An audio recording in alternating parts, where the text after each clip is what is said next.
pesawat terbang termasuk helikopter. Ekspedisi Antartika terbesar sepanjang sejarah umat manusia sampai sekarang. Operation High Jump menimbulkan banyak pertanyaan dan spekulasi. Untuk apa membawa pasukan sebanyak itu?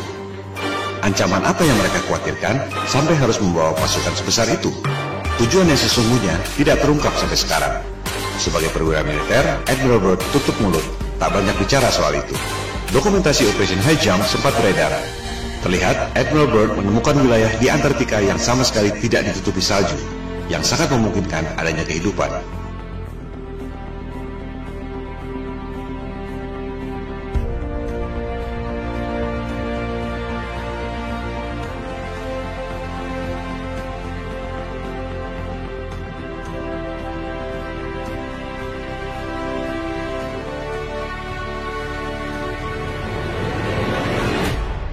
Dalam wawancara dengan harian Chile, El Mercurio tahun 1947, Admiral Byrd membuat pernyataan yang sangat mengejutkan.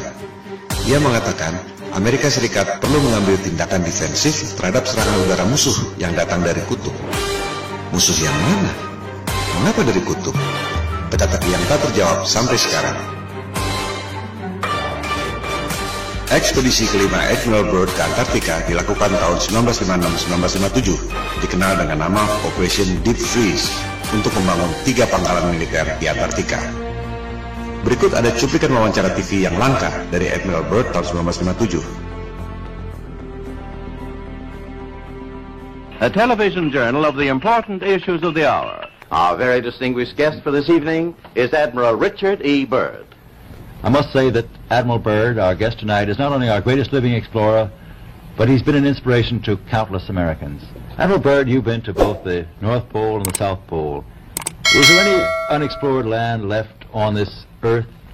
But strangely enough, there's left in the world today an area as big as the United States that's never been seen by a human being. And that's beyond the pole on the other side of the South Pole.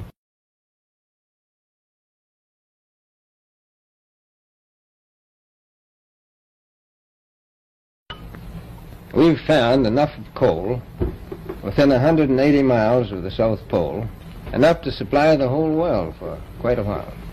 So we think there's oil there, and there's evidence, probably uranium there.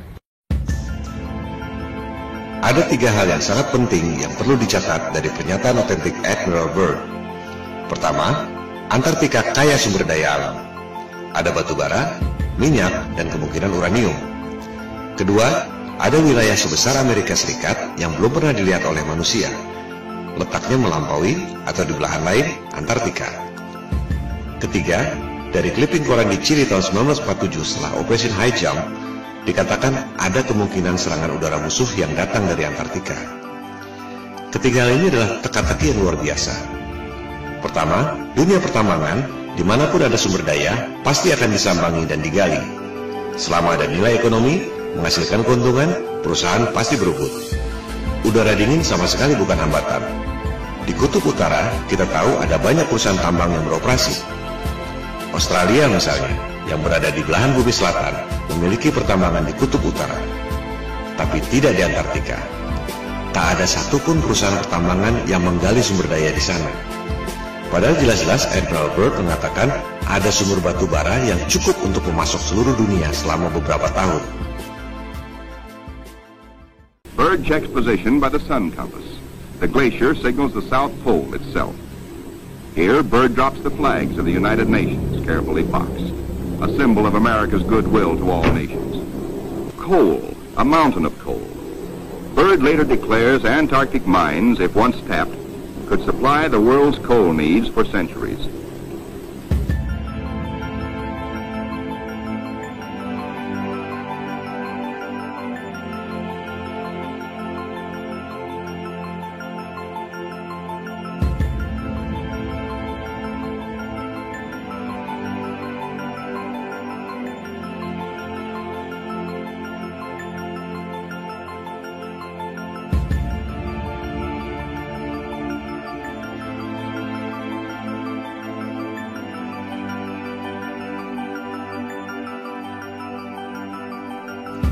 Apakah ini berkaitan dengan pernyataannya bahwa ada kemungkinan serangan udara musuh dari Antartika? Musuh yang mana? Byrd menyimpan rahasia ini bersama para elit global.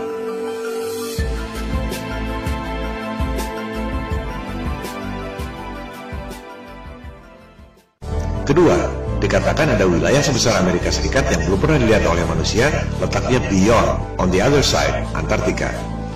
Jelas sekali ia tidak bicara dengan menggunakan peta bumi globe, sebab jika terbang melewati Antartika, seharusnya kembali pada 3 benua yang terletak di selatan. Apakah Australia, Amerika Selatan, atau Afrika Selatan? Tapi Byrd mengatakan, jika kita terbang melewati Antartika, justru sampai ke benua lain yang belum pernah dilihat oleh manusia. Tak mungkin jika menggunakan peta globe. Sekali lagi, Admiral Byrd adalah tokoh yang kredibel. Admiral termuda sepanjang sejarah militer Amerika Serikat, pemegang Medal of Honor. Dan kita semua melihat dan mendengar sendiri dari mulutnya, bukan berita hoax atau salah terjemahan. Artinya, informasi ini adalah data yang kredibel, bahwa jika kita melewati Antartika, kita akan menemukan dunia lain, benua yang belum terpetakan.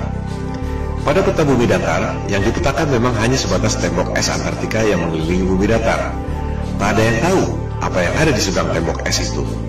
Kebanyakan orang berpikir bahwa di tembok es itu ada kubah celestial yang tidak kelihatan. Tapi, menurut Byrd, masih ada benua lain di seberang sana.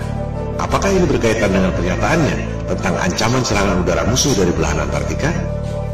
Yang sangat menarik, di Library of Congress, Perpustakaan Kongres Amerika Serikat, Anda dapat menemukan peta seperti ini. Peta itu ditemukan di sebuah kuil Jepang yang dibuat sekitar 1000 tahun lalu. Kita lihat, yang bulat di tengah itu adalah peta bumi datar, yang juga merupakan logo PBB. Lingkaran putih adalah tembok es Antartika. Di bagian luarnya, ada lusinan benua-benua sebesar Amerika. Apakah ini yang dimaksud oleh Admiral Byrd? Kalaupun benar, apakah benua-benua itu ada penghuninya? Manusia atau bukan? Itukah yang dimaksud Byrd sebagai kemungkinan serangan udara musuh dari belahan Antartika? Jangankan pergi ke bulan, Mars, atau Jupiter. Di belahan selatan bumi saja masih banyak yang tidak kita ketahui.